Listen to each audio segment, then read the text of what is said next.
Hello guys, അപ്പോൾ നമ്മുടെ ഇന്നത്തെ പരിപാടി കേക്ക് കട്ടിങ്. വലിയ കേക്കൊന്നുമല്ല കേട്ടോ ഗൈസ്, ചെറിയൊരു കേക്കാണ്. നമുക്ക് വെറുതെ ഇരുന്നപ്പോൾ മധുരം കഴിക്കാനൊരു ക്രേവിങ്സ്, അങ്ങനെ നമ്മൾ ഓർഡർ ചെയ്ത് വാങ്ങിയൊരു കേക്കായിരുന്നു. സംഭവം നല്ല അടിപൊളിയായിരുന്നു കേട്ടോ, നല്ല പാക്കിങ്ങും കാര്യങ്ങളൊക്കെ ആയിരുന്നു.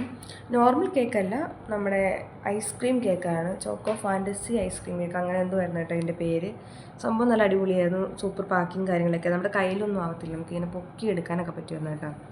നല്ല സംഭവമായിരുന്നു അത്. പക്ഷേ കിട്ടിയപ്പം നമ്മൾ മെൽറ്റായി പോയിട്ടുണ്ടാവുമോ എന്ന് വിചാരിച്ചുകൊണ്ട് നമ്മൾ ഫ്രീസറിൽ കൊണ്ട് വെച്ചായിരുന്നു കേട്ടോ. അതുകൊണ്ട് നമുക്ക് മുറിക്കാൻ നേരത്ത് കുറച്ച് പാടായിരുന്നു. നമ്മളിതിനെ കട്ട് ചെയ്തിട്ട് മോൾഫാഗം എല്ലാം നല്ല ഇതായിട്ട് കിട്ടി, കാരണം ഐസ്ക്രീം ആയതുകൊണ്ട് 2 സെക്കൻഡ് വീട് ഇരിക്കുമ്പോൾ തന്നെ മെൽറ്റ് ആവുമല്ലോ. അതുകൊണ്ട് മുകളിൽ നിന്ന് മുറിക്കാൻ പാടില്ലായിരുന്നു. പക്ഷേ അടിയിലോട്ട് വന്നപ്പോഴേക്കും നമുക്കത് മുറിച്ചെടുക്കാൻ കുറച്ച് പാടായിരുന്നു. പക്ഷെ എന്നാലും കുഴപ്പമില്ലായിരുന്നു, നല്ല കട്ടിയായിട്ടിരിക്കുന്നത്. ഈ ചൂടത്ത് നമുക്ക് ഇതൊക്കെ അത്യാവശ്യമാണ്. തണുപ്പ് നമ്മുടെ ശരീരത്തിലാണ്. നല്ല രസമായിരുന്നു, കഴിക്കാനും നല്ല ടേസ്റ്റി ആയിരുന്നു. അത് നമ്മൾ മുറിച്ച് 2 പ്ലേറ്റിലാക്കി ഞാനും എൻ്റെ ഫ്രണ്ടും കൂടെ കഴിച്ച്. അതിൻ്റെ മണ്ടയിലൊരു ചെറിയ ഉണ്ടായിരുന്നു, അതായിരുന്നു മുറിക്കാൻ ഏറ്റവും പാട്. അതിങ്ങനെ കല്ല് പോലെ ആയി പോയായിരുന്നു കേട്ടോ. അതും നമ്മൾ മുറിച്ച് 2 കഷ്ണമാക്കിയിട്ട് ഞാനും അവളും കൂടെ കഴിച്ചു.